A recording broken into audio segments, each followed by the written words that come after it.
Thank you, Mr. Chairman. You have a lot of uncongested airspace in West Virginia, as we do in South Dakota, but the real test of the design of these systems is whether or not they can continue to operate at 50 below wind chills, because that's something that we have in our state. If we don't. That will test the delivery to my house of whatever it is I order from Amazon. I want to thank you for holding the hearing, Mr. Chairman. The issue of unmanned aviation is an important one that touches on many areas within the committee's broad jurisdiction, and I look forward to hearing from our witnesses today. Unmanned aviation is undoubtedly the next significant frontier in the aviation sector. The FAA currently accommodates limited flights by unmanned aircraft in the National Airspace System with case-by-case approvals, but widespread integration for safe and routine access will require substantial work by the FAA and other stakeholders. Given the potential benefits of unmanned aviation, the last FAA reauthorization bill in 2012 directed the agency to develop the safety standards necessary to ensure this relatively new technology can operate safely and seamlessly with existing manned aviation in our nation's airspace. I look forward to hearing a progress report from Administrator Huerta regarding the FAA bill's mandates and how the FAA intends to utilize the 6 recently announced test sites to establish safety standards and regulations for the safe flight of unmanned aircraft.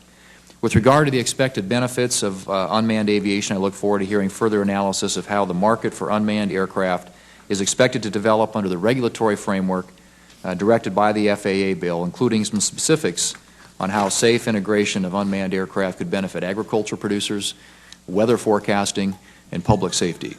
As safety regulators work through the challenges of the integration of unmanned aircraft, questions related to privacy have certainly received a lot of attention. I look forward to hearing from the witnesses regarding the current framework of privacy protections, including at the 6 test sites, and discussing what role, if any, the FAA should have in policing those concerns. Of course, as we consider the privacy implications for unmanned aircraft, we will likely need to think beyond the new common image of military-style drones. Perhaps Amazon's recent discussion about possibly using unmanned aircraft for package deliveries has already done that. These aircraft are currently being flown, albeit in limited fashion, around the world, and benefits certainly look promising. We must also remember that the aviation industry is a competitive worldwide industry, and the timely resolution of both the safety issues and privacy concerns will be necessary for the U.S. to utilize such technologies while also maintaining its leadership position in this emerging aviation sector. So while this is certainly not the only hearing this committee will hold on this topic, I look forward to today's discussion, Mr. Chairman, of these challenging issues, and I want to thank the witnesses who are here for their participation. Thank you. Thank you, Mr. Chairman. Mr. Huerta, do you believe the FAA will be able to meet the December 30th, 2015 deadline for safe integration of unmanned aerial aircraft systems into the National Airspace System? I believe that we will be able to demonstrate safe integration and what is required for integration of unmanned aircraft, but of necessity, I believe it's going to be staged. I think that as we were just talking about, there are a variety of different potential uses for these aircraft throughout the National Airspace System. And the aircraft have different characteristics and different performance specifications. A big part of what we're trying to accomplish through the designation of the test sites is to create a research platform to help us surface those questions and to deal with them in a common way so that we're able to prioritize and identify what are the things that we need to consider as we certify these aircraft, as we certify the operators of them, and as we determine how best to accomplish safe integration. And what type of data do you expect the FAA is going to need from those 6 test sites to safely advance the integration process? And then a follow-up to that would be, does the FAA have a mechanism in place in order to gather, store, and use the data that would be collected from these 6 test sites?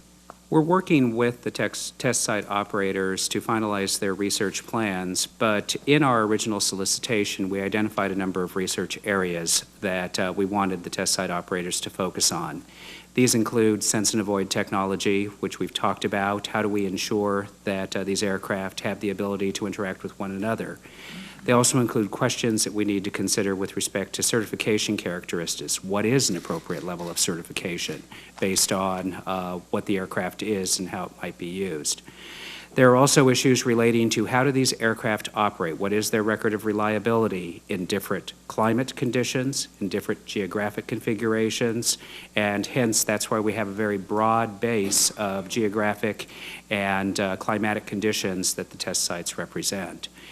In terms of how that data is developed, each of the test site operators is required to present a plan to the agency of what data will be collected, how that data will be updated, how it will be stored. And the primary basis for doing that is to ensure that it is on public display what information is being developed, but it also does a great job of serving our research needs and providing a common understanding of what's out there. And what you're talking about is the small UAS, correct? No, this is all. This is everything, okay. This is everything. All right. The test sites, what they form is the basis and a platform, and I think a focal point for really developing a very focused environment in which we can do what a lot of people want us to do, which is to give it the degree of focus in a structured way so that we can make balanced decisions of how do we accommodate these safely into our national airspace system.